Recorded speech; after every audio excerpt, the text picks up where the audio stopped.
Greetings, YouTube. Happy Friday night.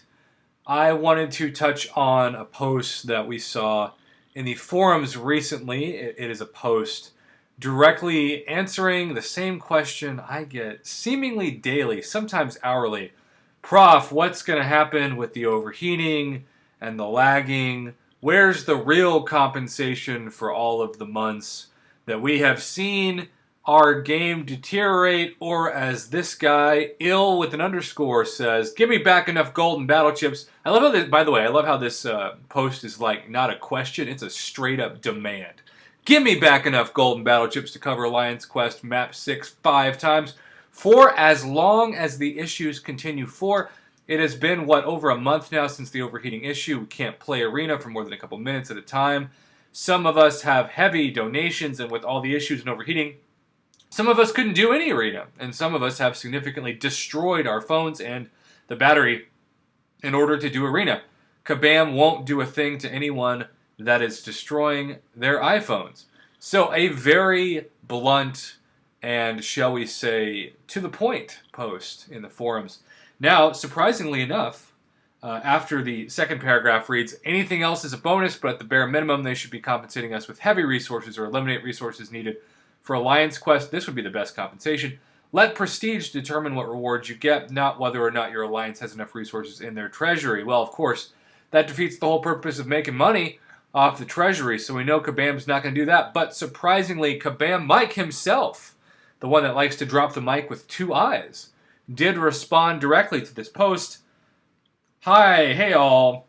We're meeting today to discuss what kind of compensation/summoner appreciation events we're going to run. So, this is the main point for the sake of my channel. Summoner appreciation events look to be coming back because of this. Now, it's really sad that it takes something like multiple months of overheating for them to be like, hey, we should probably give the summoners their summoner appreciation event back that used to just be there because we were thankful that people paid us lots of money to play the game that we produce. Now it's like, well, I guess we're going to bring it back because we've got nothing else and we don't want to give any patch 12.0 kind of compensation. Speaking of not giving any patch 12.0 compensation, let's just continue to read, shall we?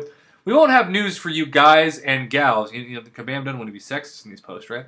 Until next week at least. But I need to set some expectations here. All right, this is like Dad saying, all right, for Christmas, son, you're not going to get that new Xbox, but hey, that pencil kit you didn't ask for, maybe there's some boxers, huh? Getting a little crazy. While we understand that 19.0 caused some problems for summoners, now that's the understatement of the year, that made it difficult to play the game, you should not be expecting anything like what we delivered around 12.0. This is because all of the items we distributed during 12.0 were part of an adjustment package to help prepare you for a whole new world. Boy, what a great Aladdin reference that is. In the contest where a lot changed, which is basically a nice way of saying we took your favorite champs that you had spent hundreds, if not thousands of dollars on and completely nerfed them to the ground, causing many of them, especially people like Doctor Strange, to be pretty much unplayable given the current state of the game. I like to add the real context to these messages. Compensation isn't about free stuff. Well, yes and no, right? It's not about free stuff in the sense that we want government handouts, but it is about free stuff in terms of we spent a lot of units or lost time that we could have been using and lost items. So it's not necessarily free, it's opportunity cost. If you lose something, therefore, you're actually spending a currency. It may not be a monetary currency, but if you can't grind in the arena, or if you die, or if your phone crashes during Alliance Quest or Alliance War, and you lose the ability to have half of your health, and you still get, especially in Alliance War, a defensive kill registered against you, and you're given a Alliance Quest, say, revive in compensation, that's not a free item. That is simply something to compensate you for the fact that you died during Alliance War. That's the part of this post that sort of sounds like you've got some like far-right ideology going, hey, you people who just want free stuff, settle down. Now, given there might be some people out there who, through the channels and everything else of the forums, they really just want free stuff, but I don't think it's everybody. It doesn't sound like the guy who posted this original post was saying that. Anyhow, moving on. It's about rectifying the issues that were caused. Now, okay, if it's rectifying the issues that were caused, how are you going to rectify this overheating and lag issue, Kabam Mike?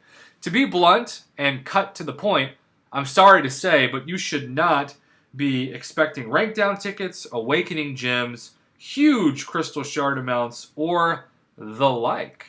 I like the phrase "or the like" because it's a very vague phrase that could cover basically anything. So what I take that to mean is sort of like compensation we saw in May. Maybe something like 1,000 5-star shards, 500 4-star shards. You would think that it would be more than what we saw earlier today with the June compensation, given that this is not something that summoners were unable to do one event, but multiple weeks. I'm also curious about the timing of this, but boy, we could do an entire video over that. That said, I don't know at this time what you should be expecting. Well, that's helpful. And cannot comment any further at this time. So here's the deal. The good news, and really the purpose of the headline of this video will be Summoner Appreciation Month coming back? I think so. I think when you scroll up and you talk about compensation for Summoner Appreciation events and him hinting at that, that means that said events that we've seen for the last couple of years in the contest will be coming back. And that's exciting because I don't know why they ever left in the first place, and certainly why they were delayed a few months from where they were last year at around this same time. However, I think this kind of message still doesn't really hit the nail on the head in terms of acknowledging the significance of the issues. For me, it's not about compensation, it's about communication. I've said that in multiple videos. And what really grinds my gears, if you will, is when Kabam basically acts like they are above acknowledging that their game really has done some major damage. That's why when they use a phrase like, while we understand that 19.0 caused some problems for summoners that made it difficult to play the game, that's a very much over generalization, a very sweeping generalization about a very significant problem. A significant problem that, be it for us to remind them, was so significant they had to ask people to volunteer and risk the health of their phones, especially their iPhones, to do a beta test that went horribly wrong and actually got multiple people permanently banned, and of course the 45,000 plus unit fiasco. That just being said, I read this post and it kind of drips with arrogance a little bit, and that's when Kabam gets in trouble, when they're out of touch with the player base, and when it seems like they're basically at the top of this mountain and people are climbing up the mountain just to talk to them, and they're like, look, peasants, we should not even have to throw you some crumbs. You should be thankful to climb our mountain, but we'll throw you some crumbs if enough of you complain because we don't like the mob mentality. But it's not something that necessarily is empathetic, is sensitive at all to what people have gone through, especially if the stories are true, that the batteries on some iPhones, even some like iPhone X's, has permanently been damaged. Like, that's a really significant potential lawsuit type deal. And so to say we understand 19.0 caused some problems for summoners, it's just it's a bit out of touch, to be honest. So those are my thoughts on this. I am excited at the idea of Summoner Appreciation Month coming back because I thought August should have been it, although Gwenpool at the movies is certainly a fantastic way to replace that. Maybe September will now be Summoner Appreciation Month, who knows. But you better believe when I go to New York Comic Con in October, I will be attempting to ask the hard-hitting journalism questions to these people. They might turn me away and treat me like the plague, but I'm a journalist at heart, and I'm very curious to talk to the developers and the people who run the marketing team, most of which should all be fired, with just trying to figure out why they can't get basic public relations issues together. That's really always my number one concern. So I'm not trying to make this post too negative. I thought I was fairly open-minded with this. Certainly the positive is the Summoner Appreciation events coming back. But regardless, it's more than compensation, it's communication. And when that communication occurs, it cannot be condescending communication. It needs to be empathetic, because the customer ultimately determines the health of a game, and if you piss off enough customers, the health goes down. It's as simple as that. Thanks for watching, YouTube.